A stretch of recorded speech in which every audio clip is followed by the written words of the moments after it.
All right, here we go. Terrance Gangsta Williams. Wow. Welcome back to Vlad TV. What's happening, baby? I'm in the building. I mean, it's only right because Vlad TV is where you got your start on the internet. That's a fact. Yep. Big facts. Your first interview ever. Yes. Which set off your whole internet career now. Yeah. You know, congratulations. Your YouTube channel is like, how many followers now? I'm at 128,000 account. That's right. 2 years. That's hard to do. That's right. 128,000 followers. You got an Instagram with like 50-something thousand followers. Oh, you been watching me, huh? I've been watching, man. Okay. Congrats. Not everyone can pull that off. That's a fact. You know, it takes like a grind every single day. Yes. You know what I'm saying? So congrats on that. You turned into a real business. I appreciate that. All right. Well, look, usually I ease into the tough questions, but you're someone that actually addresses everything flat out. Yeah. So we're just going to start with it. Well, let's get it. Now, after we did our last interview, a lot of people hit me. A lot of people hit me with various accusations. Mm-hmm. And what I feel is the most serious accusation is what happened in MDC, Brooklyn. Mm-hmm. You know what I'm talking about already, right? Right. So I pulled up some paperwork. There was some paperwork that was floating around, and I pulled up some of the actual government paperwork and so forth, so we're going to stick with the facts on it. Right. But what the accusation is, I'm not saying this is true, but what people are accusing you of was that you were locked up in the federal facility in Brooklyn with two guys, Timothy Pinkney, and there's another guy named Sean Taylor. And the paperwork claims that these guys were hanging out with you while you were wearing a wire. You're a confidential informant, and you had conversations with them, and Pinkney said that he admitted to a few murders. That's what they say, that during these conversations, this guy admitted to some murders, and then you turn around and took that to the feds. This guy got life in prison. The other guy also, I believe, got a serious sentence, and that's how you got out of prison. I saw that. People been sending me that. That's not true. The paperwork, I read it. My name never showed up in here. Then what they was doing, they was taking stuff from my actual case, what I did cooperate with, adding with that paperwork. And they like, okay, yeah, he did tell. See, because when you travel, you're gonna go to different holding facilities. But man, I never wore a wire on nobody in prison. No, I'll do a wire on my co-defendant. Okay. Well, let's talk about this situation. Number one, do you know who these guys are? Now I do. Well, not now, but early, because I know a few other people was pushing that. Hassan Campbell was the first one to push it. Okay, I'm saying during this time, do you know who these guys? Did you know who these guys were? No. You didn't have any sort of communication with them? No. Only time I had been to New York was in 1996. Okay. Because I looked up the case. If you go to govinfo.gov, right, I found the actual paperwork. And these guys, Sean Taylor and Timothy Pinkney, actually are charged by the feds for murders, drug selling, everything else like that. And when you go through the paperwork, there is mention of a confidential informant. But as you just said, you're actually right. Your name does not show up. Now, people could try, oh, that's because it's confidential, whatever, but your name shows up nowhere in the real paperwork. See, this is the thing, Vlad. When I learned about the internet love lies. I already got the title for being a rat or a snitch. So I don't have a problem with the narrative that they pushing, because I have developed bulletproof emotions since I've been on this internet. My thing is, a lot of people be lying.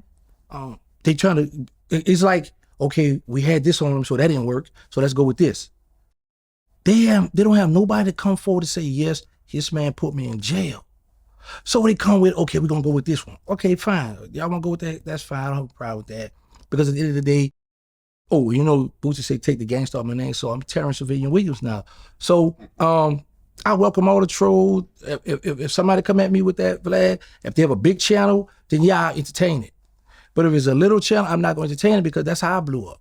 But I've never done that. That's not correct. And also, there are two of us that have the same name, but it's two different date of births.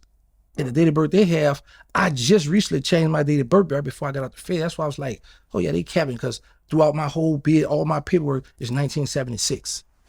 Throughout all my paperwork.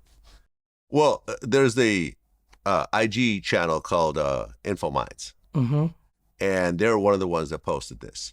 Now, there's a separate piece of paperwork that they posted in this IG post. So like I said, the actual Fed paperwork for those two guys don't have your name in it. But there's another piece of paperwork here that does have your name on it. It's dated 8/30/2013. We'll go ahead and show it. And it said, Terrance Williams, a.k.a. Gangsta, was interviewed at the United States Courthouse, Brooklyn, New York. Present at this interview were Special Agent S.A. Thomas J. McNally and Detective Jeffrey Valenzano, New York City Police Department. Williams provided the following information. Williams said that he, Williams, heard from a Muslim brother who was in transit through MDC that Angelo Ruggiero was going to make trouble for Williams if he, Williams, takes the stand. Williams also stated that he was in conversation with a prisoner, McCullum, not further identified, who stated to Williams that S. is my main man. Williams believed that McCullum may be jailed on an insurance fraud charge. Do you know what this is? Have you seen this paperwork before? Yeah, I saw. That's the first one. That's what I was trying to tell you. That's the first one they come out with. So it was like, okay, we're gonna put this with this. Now the Angelo Ruggiero guy, when I Googled him, he was dead. But then I found out he have a son. So the son was in Jessup with me. But when I read that, I was like, okay, so what does this have to do with these murders? Because this is an Italian guy. He don't have nothing to do with this, you know? But like I say, man, I never had nothing to do with that stuff. I never wore wire on to do it in prison. There's nobody to come forward and say, yes, this man put me in prison. But like I say, in the way this internet going, it don't tell you what they'll do, because I know they've been trying to get all kind of people. But here's the thing, Vlad. No matter who come forward, no matter what paperwork they keep trying to put together, you just said now the original paperwork don't have my name nowhere in it. No, I looked it up. So the original paperwork I found by doing some Google the legal search. paperwork. Yeah, I mean, it's if you go to you're gonna show. I did the same research. govinfo.gov. It's a whole PDF file off the government website. And like I said, these two guys really are charged with murders and drug selling and everything else like that. And there was a confidential informant that supposedly cooperated about the murders, but your name is not on here. But now, let me just say this, Vlad. Hopefully you can find my name on there, because that'll give me more content. Because here's the thing, Vlad, real talk. When people slander my name, talk about me, that helps me. See, I'm not a rapper. I don't have an album coming out, so they can't hurt me, right? I didn't get on this internet coming home saying, yeah, I'm the gangster from back in the day, I'm a big bad stepper. No, I came out having my fun. I had to run in with Boosie. After I did the interview with you, that helped me. So my career now is based on helping the at-risk youth, helping the children. But I know how lies, I know how much the internet love lies, I know how people could mix stuff and put stuff together. I know all the fake paperwork they put out there, but it don't hurt me, because I'm not in the streets. I'm not going to nobody's hood saying, hey man, can I get a kilo of coke?